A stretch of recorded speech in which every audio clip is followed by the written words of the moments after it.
Betul. Kawan baik Upin dan Ipin. Bahagian 1. Menyerang dari sebelah kanan nampaknya sekarang ini. Kita sekarang sedang berada di hujung perlawanan. Cuba menyerang berhabis-habisan. Pengadil hanya menunggu masa untuk menyerang Whistle. Whistle penampak nampaknya masih lagi diselamatkan. Bola masih dalam permainan. Satu hantaran. Cantik.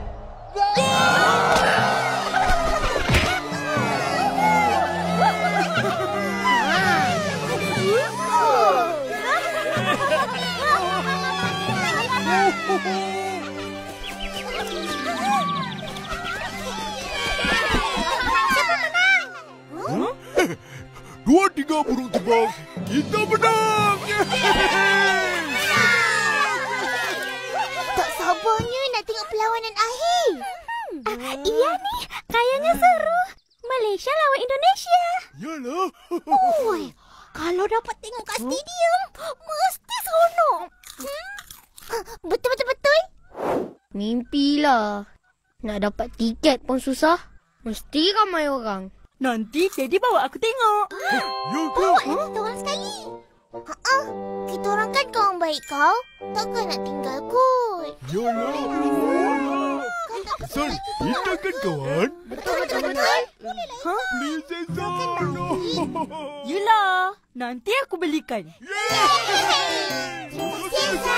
Dah tu. Bising. Pergi. Balik. Atuk nak tiket? Atuk tak kisah. Kalau tak ada, tengok je kat TV. Dah, pergi balik. Habis bersepak. Satu. Balik dulu. San, dah ada tiket ke belum? Belum. Daddy aku sibuk. Tak sempat nak beli lagi. Wah, enggak sabar mau nonton. San, ingatlah. Tujuh tiket. Yalah. Bangun.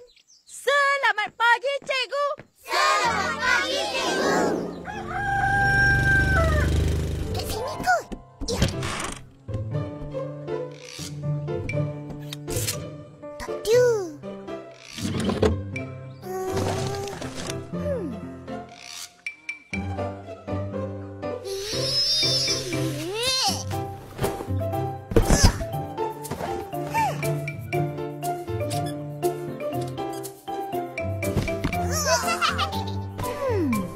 Kat mana agaknya? Aku tahu. Mesti akak simpan dalam ni. Betul. Tak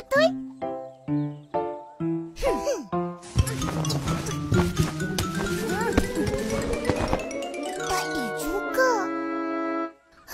Marilah kita tanya akak.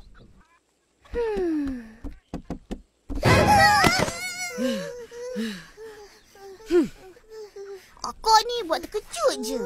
Betul. Nasib baik kita orang tak. Tak apa. Akak lagi terkejut tengok bilik korang. Kenapa sepah-sepah ni? Kita orang tengah cari baju bola. Untuk apa? Nak pakailah. Akak, kita orang nak pergi stadium. Tengok perlawanan akhir bola sepak. Hah? Yang Malaysia lawan Indonesia tu ke? Nak ikut.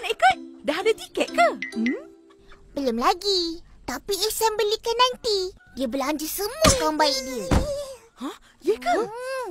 Suruh dia belikan untuk akak juga. Mana boleh? Akak pergilah sendiri dengan kawan baik akak. Entah. Koranglah kawan baik akak. Tak. Kita orang adik-adik akak. Oh, tak apa. Carilah sendiri baju bola tu.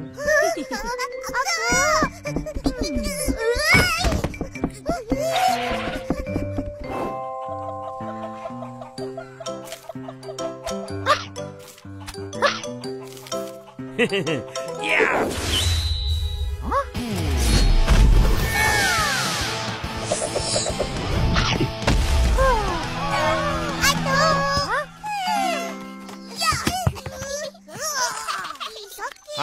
Upin, Ipin, mari sini.